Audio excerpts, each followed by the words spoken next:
Hello everyone, so this is Edmond Mindaros channel, isang content creator at gumagawa ng mga tutorials katulad ng laptop, PC troubleshootings, mobile device troubleshootings at marami pang ibang klaseng tutorials na sinashare ko dito sa akin channel.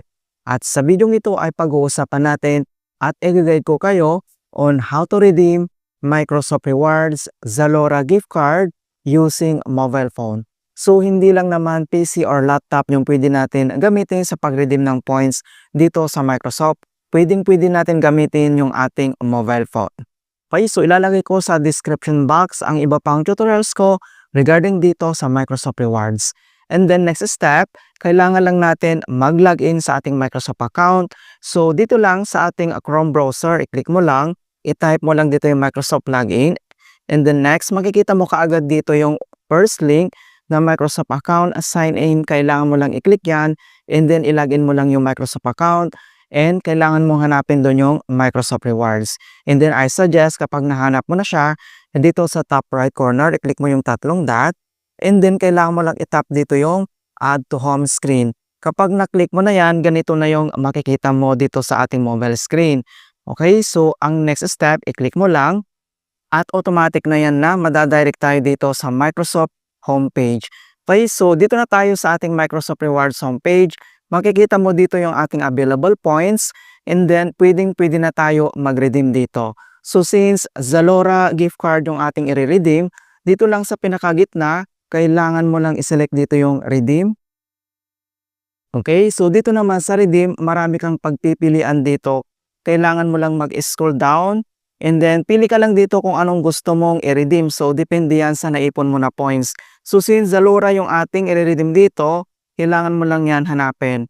Okay, so once nahanap mo na siya, and then itap mo lang dito yung redeem reward. So, dito naman sa Zalora gift card, so may option dito na pwede mong i-select.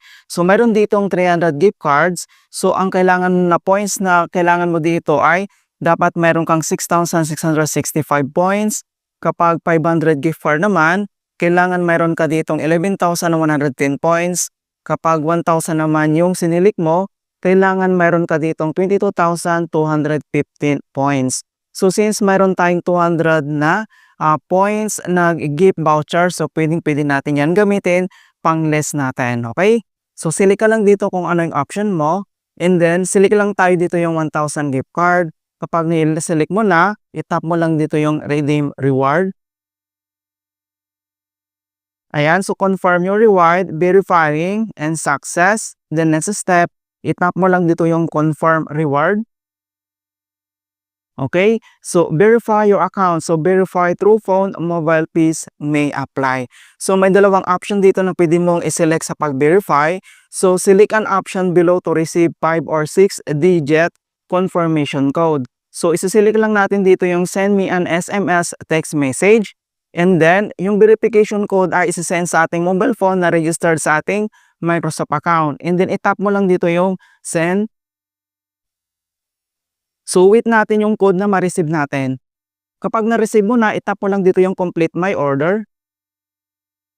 Okay, so makikita mo na dito na your reward is on the way. Zalora gift card 1,000. Okay, so nandito na yung details, yung order ID details natin. We'll send the details about your reward to this email address. You should get it within 24 hours. You may also get your order details here. So dito naman mga kaibigan, kailangan natin i-check na sa order history kung pumasok na siya dahil dito naman mabilis lang yung confirmation niya. Okay, so kailangan lang natin mag-back to redeem. And then dito lang sa ating Microsoft Rewards homepage, kailangan mo lang select dito yung redeem and then i-click mo lang dito yung order history. Click mo lang. So, dito sa ating order history, so ayan, napakabilis lang talaga na ma-confirm. So, wala pang 24 hours talaga kapag ginamit natin yung mobile phone. So, makita mo dito na January 31, ngayon, inyong Zalora gift card 1,000. Okay, so kapag ganito yung nakita mo na setup, ibig sabihin ay confirm na yan. Okay, and then points, 22,215 points. Okay, so kung paano ba natin kunin yung kanyang voucher code.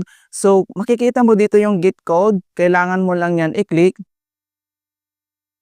And then, itap mo lang dito yung redemptions URL.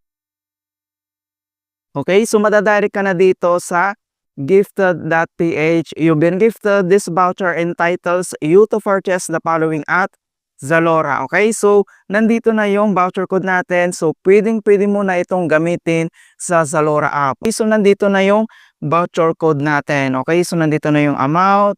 Alright, so other details, nandito naman siya. Alright, so ganun lang po siya kabilis talaga kung paano tayo mag-redeem dito. So pwedeng-pwede mo na yan gamitin. So open mo lang dito yung Zalora app mo.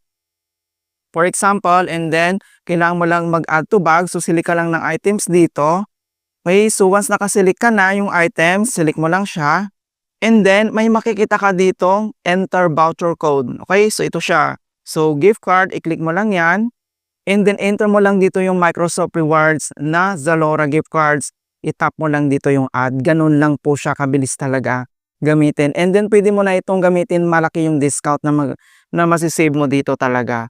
Alright, so ganun lang po kasimple mga kaibigan kung paano tayo mag-redeem dito sa Microsoft Rewards ng Zalora gift card gamit lang yung ating mobile phone. In hope na nakapagbigay ako ng konting kalaman at guide tungkol sa Microsoft Rewards tutorials. Thank you guys and see you in my next tutorials.